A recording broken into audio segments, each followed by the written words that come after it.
Hello, everybody. So this is going to be part one of the traumatic brain injury lecture. This is a long lecture, so I'm going to break it up into several sections so it'll be a little bit easier to digest, okay? So you may have noticed that in Blackboard, I've listed the PowerPoint that I'm going to show you today, as well as a long, like about a 9-page outline of notes. I would suggest studying both of those. I'm going to be going by both of those today. I'm going to be showing you the PowerPoint on the screen, but I'm going to be reading and going by the notes some, so you can use both of those. The first page of notes has to do with the demographics of TBI, like the ages, the major causes, cost, different just statistics of TBIs in the US versus in and around the world. That is up for you to read and learn for yourself. So those are just the stats and things. You need to know all those. What are the major causes? What's the main cause of TBIs? And then the other causes of TBIs in the US. And then know about some of the costs associated with that to the US and things like that. That's up for you to decide, or that's up for you to study. Part one that I'm going to start right now is on the different types of traumatic brain injuries. So that's why I'm going to start off in the notes. So let me share the screen and we'll get the PowerPoint started.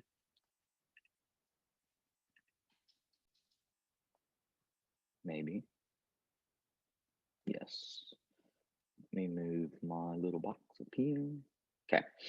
So let's just give you a little definition. TBI stands for traumatic brain injury, and it's defined as damage to the brain tissue caused by an external mechanical force.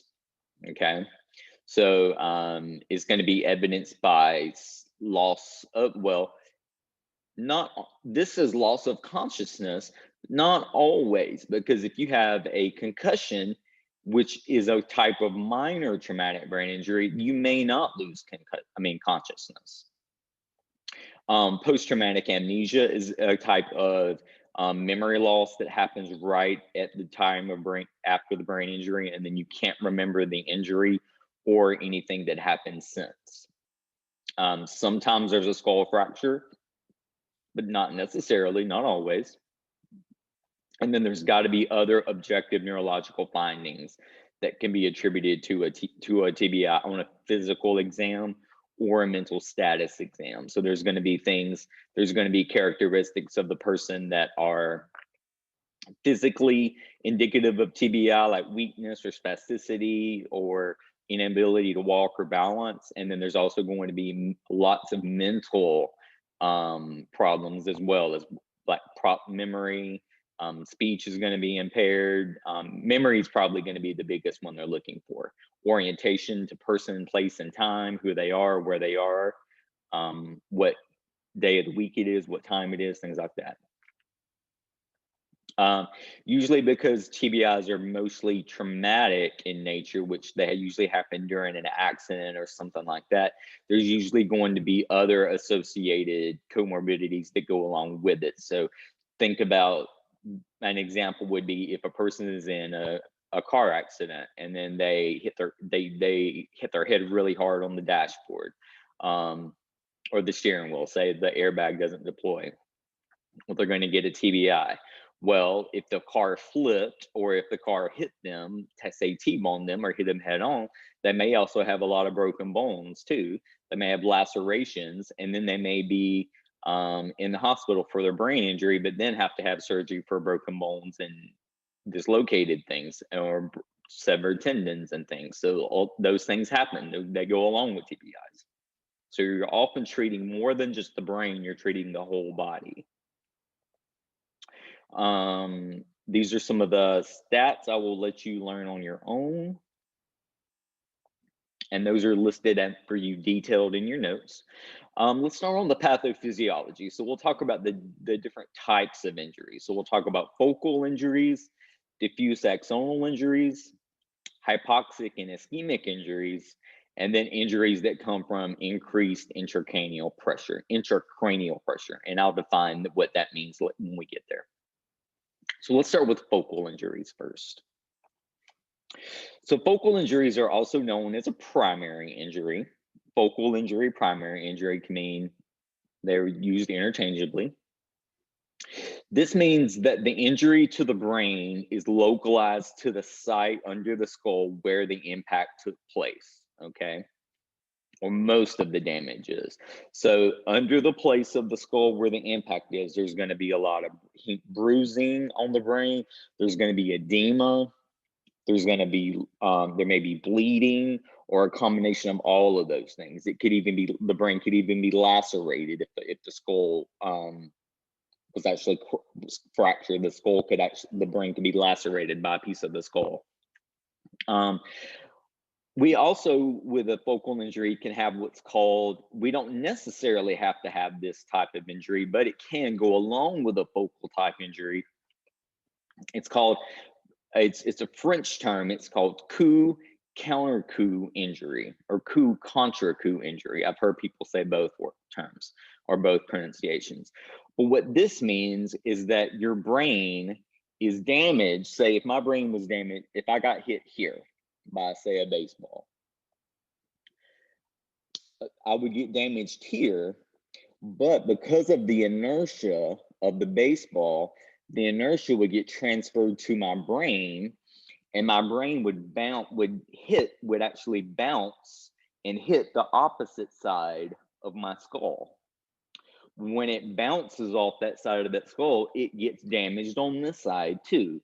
So I don't only have damage in the part of the brain where I was hit at the side of impact, I have damage directly on the opposite side of the brain too, from the brain bouncing. That's called a coup and contra coup injury. I should have a picture of that. Yeah, right here. So not the best picture in the world, but you can see that the person looks like they hit their head on a wall and somehow smashed their head through the wall. So that's no bueno.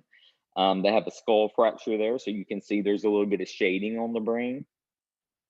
So that's the focal injury. And then directly to the other side of the brain, it looks like on the occipital lobes, it's where the brain bounced. And then you can see it also has some shearing to damage some of the brain stem, to some of the other lobes too. So usually it's not, a brain injury is not just associated to just one specific lobe. There's usually going to be a couple of places that are damaged. If you're lucky enough and it's just a minor brain injury or a concussion, you probably will get away with just having some minor, very, very minor focal characteristics, but you're usually going to have more than one area of the brain involved. This is what can happen after a focal injury. This is what we call a true hematoma in the brain. So you may have heard of hematoma before and just thought about a big bruise, a big place of blood. Well, this is actually what this picture is showing here. So you can see this cross section of the skull here, and you can see where all that red right there, all that pink, it looks red to me, but I think it's a little pinkish too. That's all blood that is leaking into the intracranial space, and you can see that there's nowhere for it to go. So it's compressing the brain. The brain does not like pressure on it. We'll talk about pressure on the brain later on, but that is not something the brain likes and tolerates very well. So whenever this happens, and they'll find this out by doing a CT scan immediately upon arrival in the hospital, they'll have to do what we call a lot of times they'll do what we call a craniotomy. And this is what this guy up here in this picture, this looks like a teenager, that's that scar he has with that stapled. That's a very, very, very common craniotomy incision and scar. So anytime you see anybody that's got a scar like that, you can pretty much be guaranteed they had a craniotomy at some time in their life to relieve pressure. It doesn't mean they remove brain, it means they move pressure from from their brain from just some kind of injury. And they had to remove the pressure from the brain because remember I said the brain is pressure intolerant. So if blood stays there too long and puts pressure on the brain, it's going to cause even more brain damage. And so more brain cells are going to die. So that whenever doctors see this blood and this pressure on the brain, they're going to remove part of the skull where this illustration down here says has part of the bone missing and it calls it a bone flap. They remove part of the skull. They actually use a little bone saw, remove part of the skull. They don't damage the brain. Then they drain all the blood off, and then they will either put the skull back on, and then use screws or special staples to put it back in and glue to put it back into place to the rest of the skull, and then those staple your scalp back together. In other cases, they will actually leave the bone flap off because they're concerned that you may have additional bleeding that may occur in the future. So in that case, they will leave the bone flap off and you actually are just left with part of your skull missing. You will have to wear a helmet all the time when you're out of bed and in therapy. Now you can still do all your therapy with part of your skull missing. You just have to have that helmet on as long as you're out of bed. But when you're in bed at night, you can take it off. But people do sitting balance training. They do gait training with missing parts of their bone flaps with helmets on. They do ADL training. I mean, bathing training. They do community outings with their helmets on. So some people will go home with their helmets on because it's just not time for the brain's just not healed yet enough. But it's very common when you get into rehab. So don't be scared of that.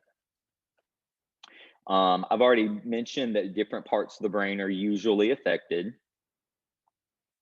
And the deficits that you get from a focal injury are always going to depend, this is the middle bullet, on the location of the damage. So I had y'all do the brain lobe project and the functions of the lobes earlier between semesters to get ahead.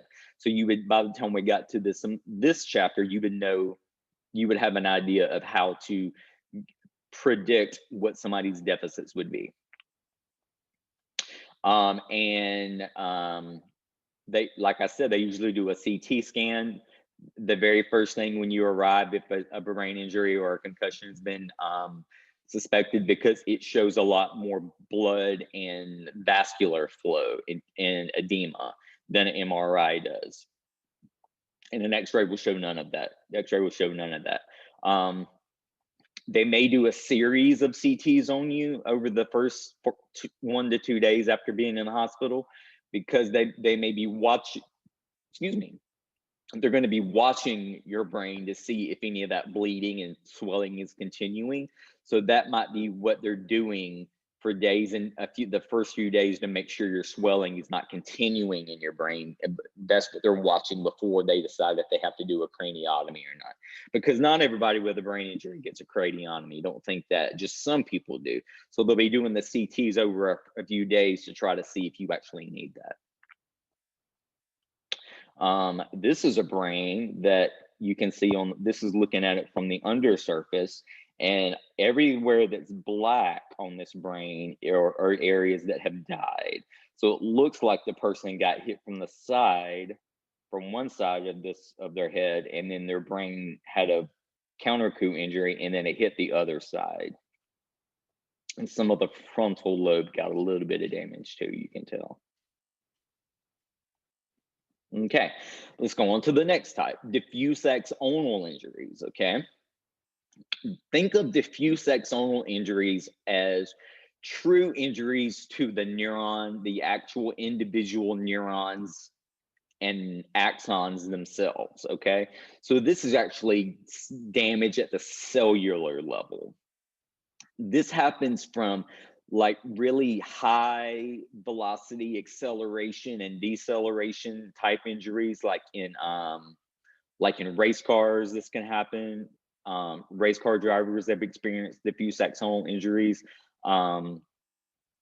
rotational forces if people are any kind of thing that slings somebody through the air, like if somebody is slung from a car from an accident and then they hit something and their head gets twisted one way. Well, actually, what happens is the brain itself does a little bit of twisting motion on itself. And so it causes a lot of shearing and stretching of axons and neurons. So some of the axons actually detach from the neuron, the cell body. Okay, so if neurons leaves the axons, they're going to die, because if they have no way to communicate, they're going to die.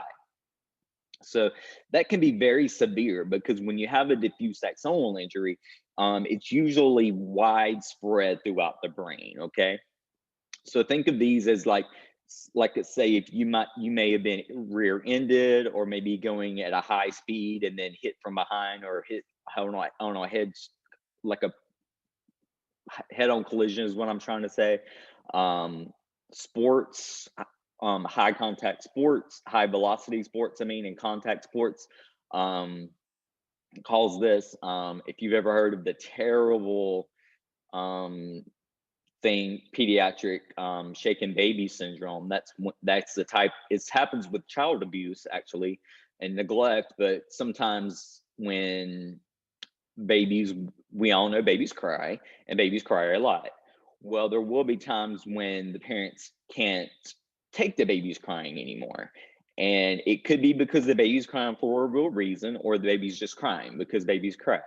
Well, there are cases where the parents will get so aggravated and flustered that they can't stop the baby from crying, and they take it out on the baby, and they actually shake the baby like this, and the head goes back and forth. It causes shearing of neurons and axons, and it causes permanent brain damage in kids, and it causes permanent disability in kids.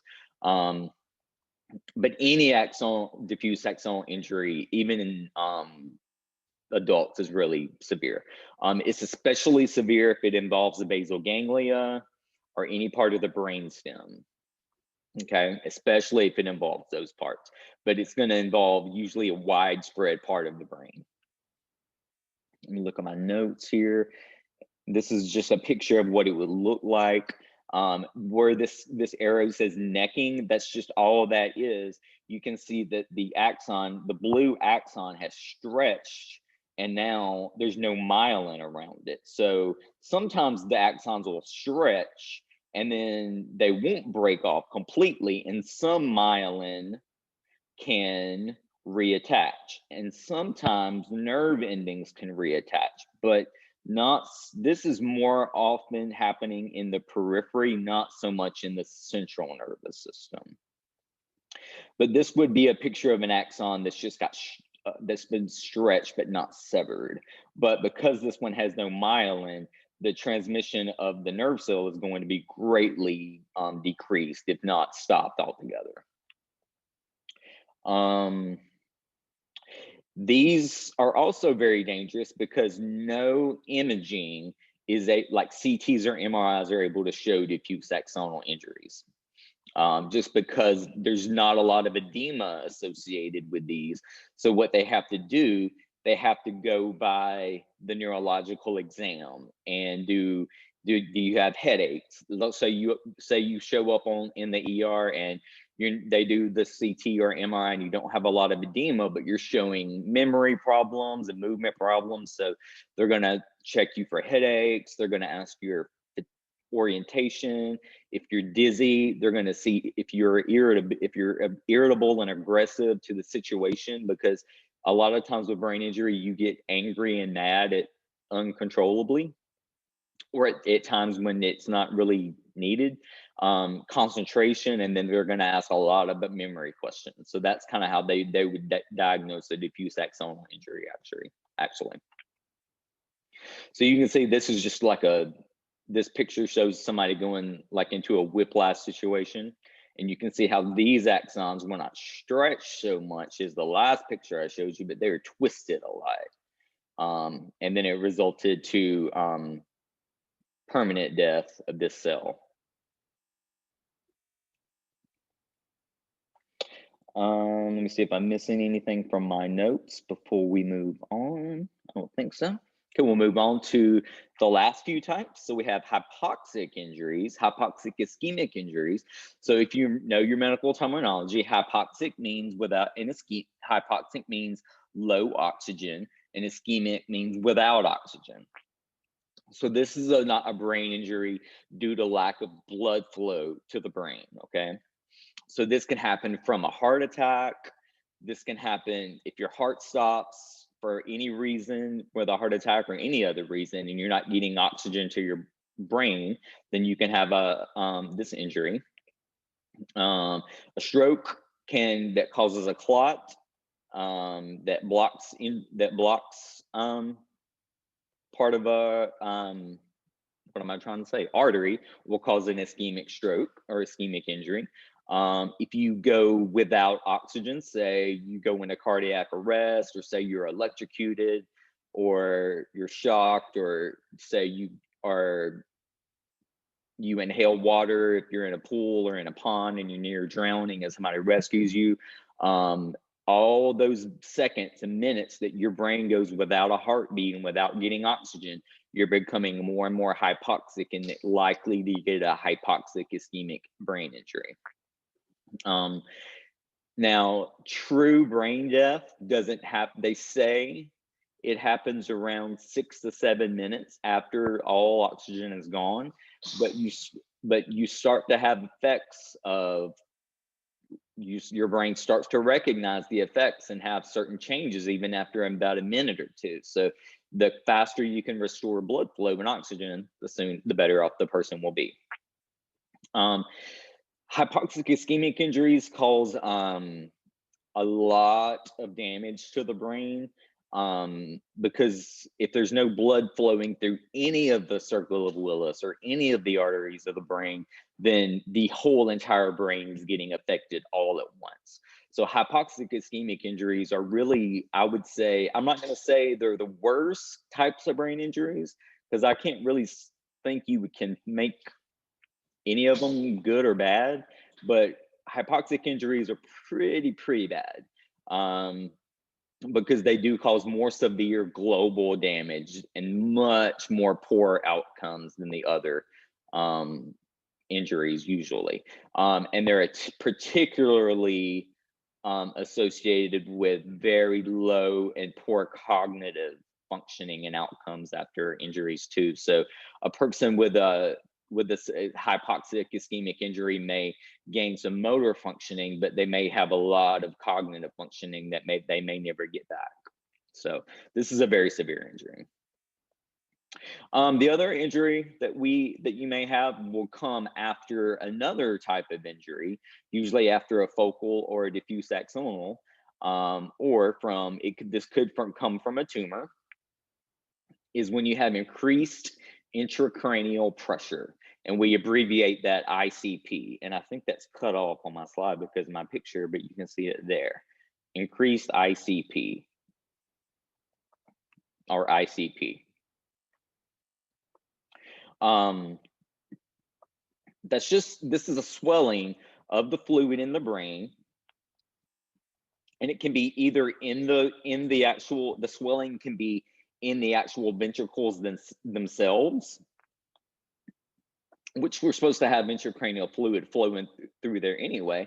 But if due to an injury or pressure on the brain, those ventricles can be obstructed, and then fluid won't be able to flow out as fast enough at our flow rate, so those ventricles can enlarge, and then they can cause pressure in the middle of the brain. We can have pressure in the middle of the dura. So the dura has 3 layers: the pia mater, the subarachnoid, and the pia, subarachnoid, and dura.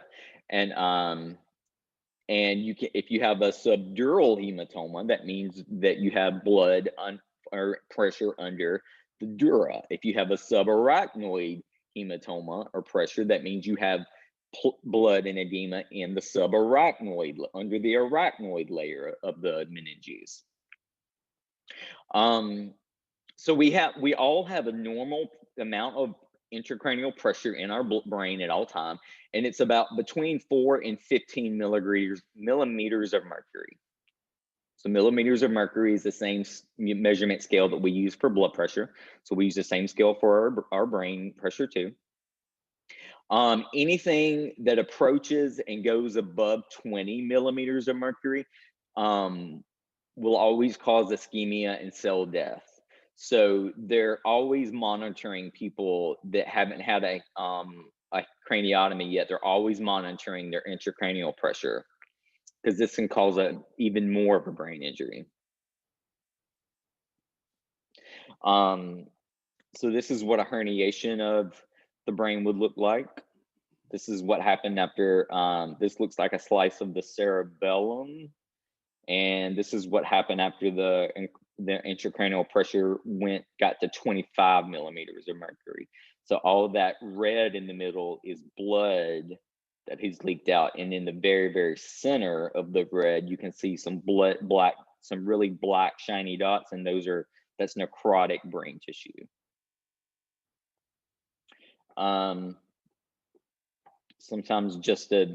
Sometimes you'll hear these. Closed head injury means there was no skull fracture. Open head injury means there was a skull fracture.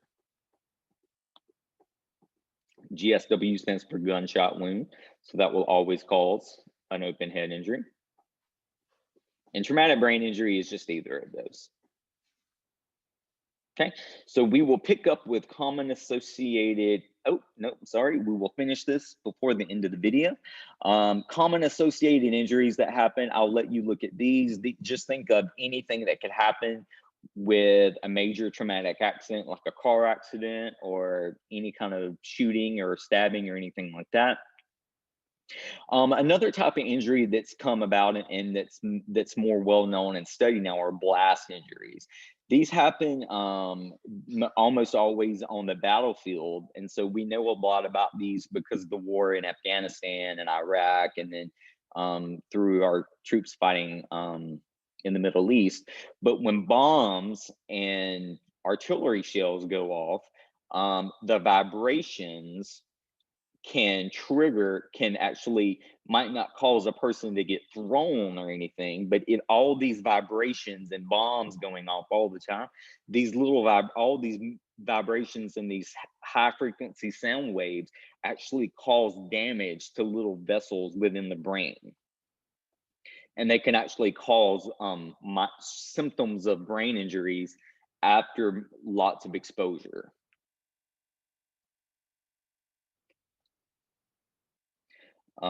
Let's see where we want to go. So let's just look at this last little bit, diagnosing a TBI, and then we'll stop for part one.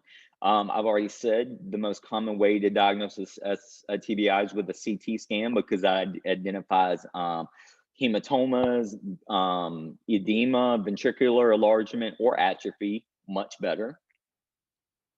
MRIs are going to be more sensitive to actual lesions or like tears or extensive brain injury, like if there's actually a laceration of brain tissue. And remember that diffuse axonal injuries are undetectable on both of those. You have to go by the examination. Okay. Sometimes you can use PET scans. PET scans are scans where they put a radioactive dye into your bloodstream, and then they scan you to watch the dye. And if you had a brain injury with some increased intracranial pressure and blood in there, then you would have more of that dye in your head, say, than down in the rest of your body. Functional MRIs is where they put you in an MRI and ask you to do certain movements or thoughts, and then map out which part of the brain is lighting up at that time. Sorry, excuse me.